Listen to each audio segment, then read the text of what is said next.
My dear students, welcome back to our engineering chemistry session.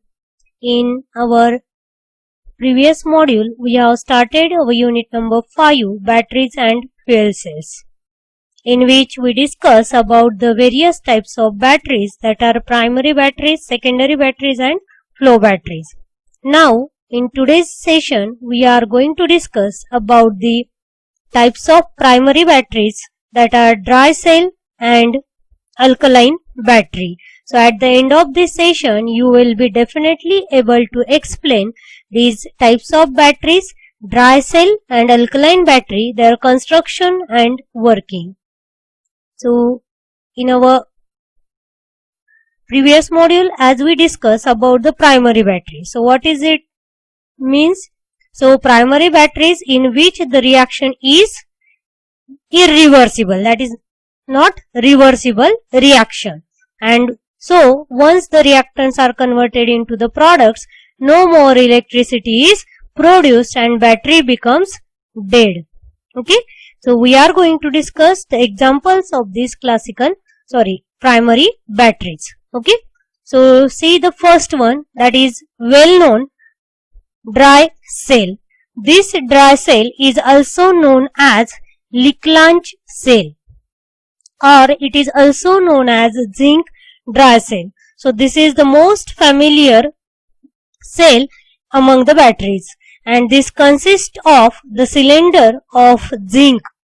Okay, so zinc container, if you look at this diagram, so this zinc container is acting as anode and a graphite rod surrounded by a paste of manganese dioxide, ammonium chloride and zinc chloride is acting as cathode.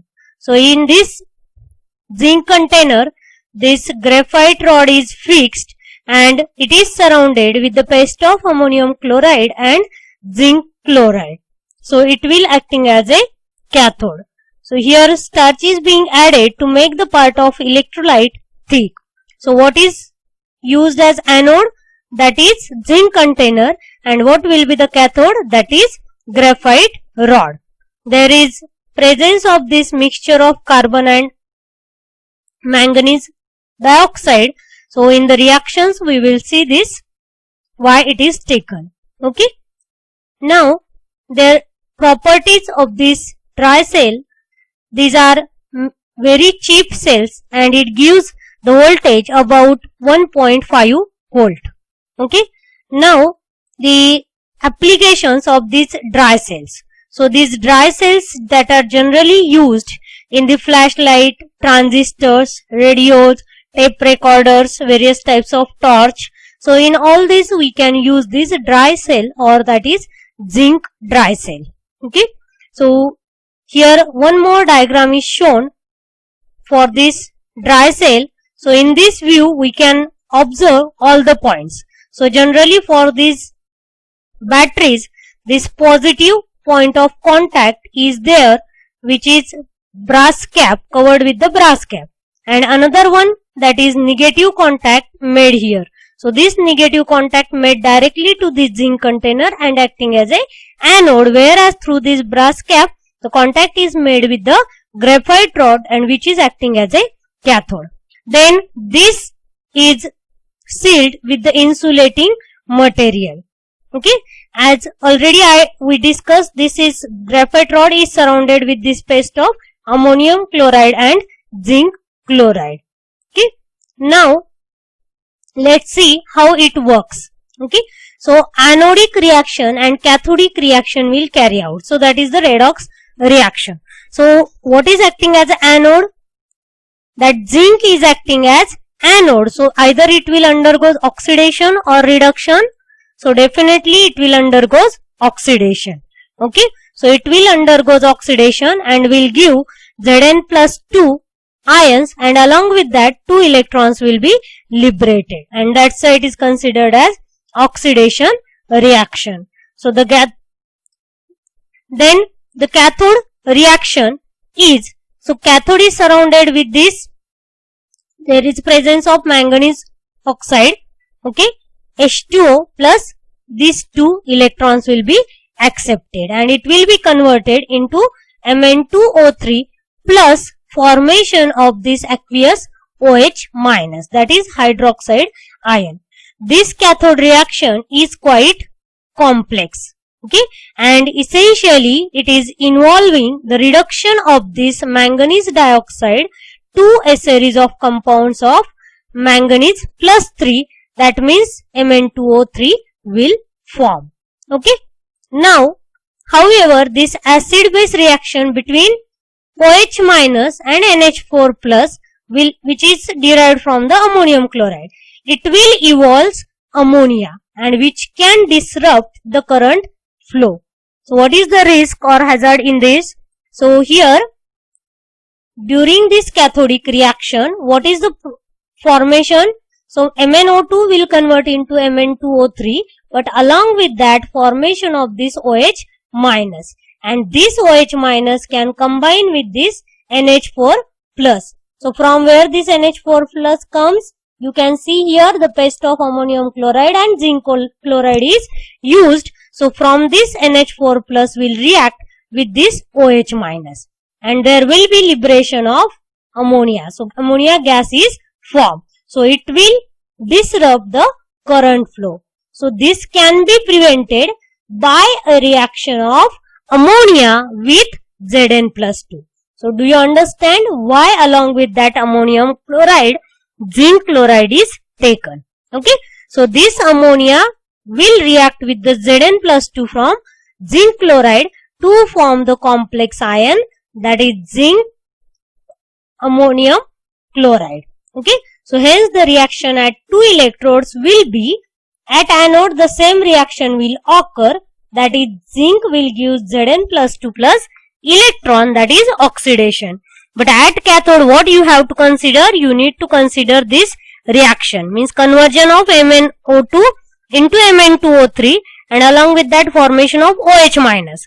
But what will happen? Then further NH4 plus will convert into the ammonia. Okay. So, at cathode the overall reaction will be the MnO2 plus NH4 plus these electrons will be accepted plus Cl minus, that will lead to the formation of this complex and that is the reduction reaction. So, we can write the net reaction from this as, how to write the net reaction? So, the left hand side of both the anodic and cathodic reaction.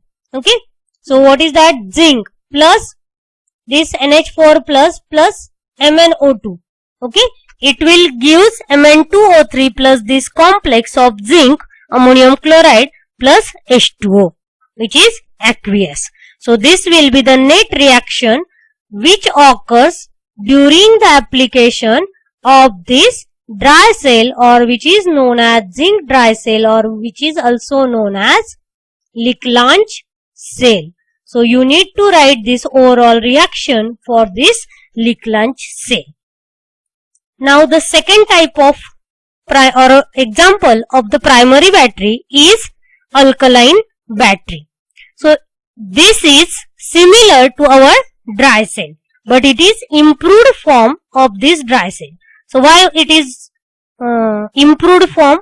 So, in this battery, alkaline battery, ammonium chloride is replaced with the KOH. Okay.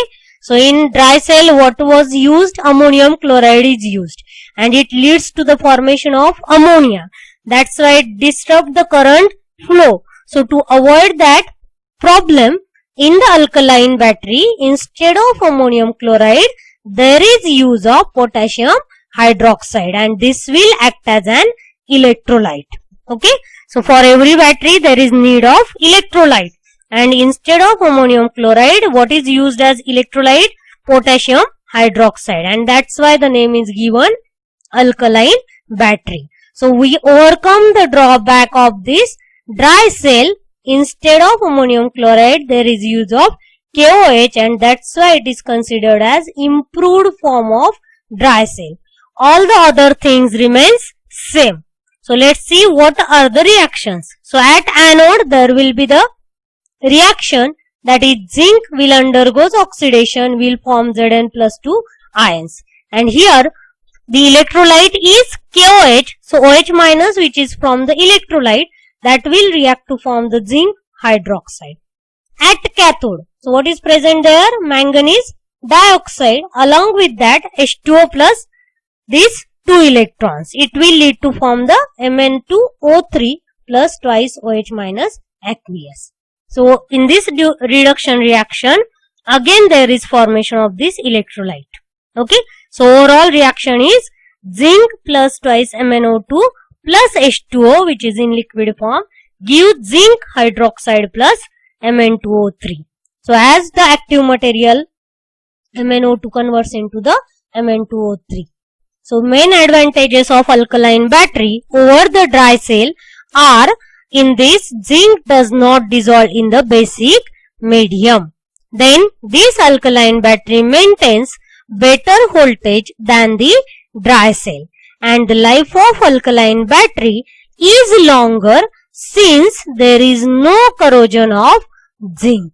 Okay, so all these are the advantages of the alkaline battery over the dry battery. Now applications of this alkaline battery. So this can be used in the camera exposure controls, then calculators, watches, etc. It can also be used in torch, but it is the improved form of the battery, that is dry battery, and now this alkaline battery is most commonly used than the dry battery. So that is all about the first 2 examples of primary battery. First one, that is dry cell or Liklan cell, and second one, that is alkaline battery. Okay, so in next module we will start the next example of the primary cell, that is mercury battery. Bye for now. Thank you.